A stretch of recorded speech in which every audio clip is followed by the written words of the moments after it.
ஆண்டவர் இயேசுவின் திருநாமத்தில் 38ஆம் நாள் சமாரிய பெண்ணின் அர்ப்பணிப்பு தியானத்திற்கு அன்புடன் அழைக்கிறேன். சமாரிய பெண் என இவர் தன் ஊரின் பெயரால் அடையாளப்படுத்தப்படுகிறார். சமாரியாவை மையப்படுத்தி அவர்கள் சமாரியர் என பொதுவாக இனம் காணப்படுகின்றனர். நல்ல சமாரியன், தொழுநோயினாலே பாதிக்கப்பட்ட சமாரியன் என அழைக்கப்படுகின்றனர். அவர்களின் பெயர் குறிப்பிடப்படவில்லை. இங்கு இயேசுவுக்கும் இவருக்குமான உரையாடல் படிப்படியான ஒரு வளர்ச்சியை காண்பிக்கிறது. குடிக்க எனக்கு தண்ணீர் கொடும் என இயேசு அவரிடம் கேட்டார். அதற்கு அவர், நீர் எப்படி என்னிடம் குடிக்க தண்ணீர் கேட்பது என தங்கள் இடைவெளியை காண்பிக்கிறார். பின் இயேசுவின் போதனையில் மனம் மாறி, ஐயா, நீர் எனக்கு தண்ணீர் கொடும் என்கிறார். வாழ்வளிக்கும் தண்ணீரை குறித்து இயேசு பேசினதை கேட்டு அந்த நிலைவாழ்வின் தண்ணீரை பெற ஆயத்தமானவர் என்பதையும், அதனை தன் கிராமத்திற்குள் சென்று அறிவித்து அநேகரை அழைத்து வந்து அந்த நிலைவாழ்வின் தண்ணீரை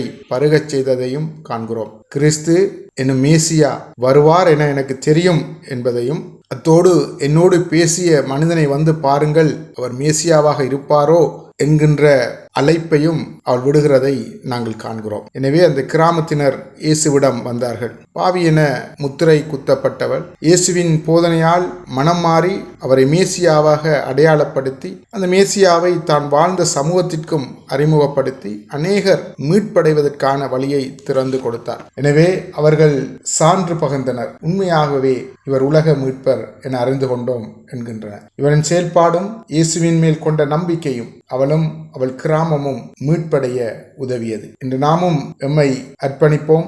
எம்மையும் பிறரையும் இயேசுவின் புது வாழ்வுக்குள் வருவதற்கு நாம் செயல்படுவோம். ஆண்டவர் எம்மை நிறைவாக ஆசீர்வதிப்பாராக. ஆமென்.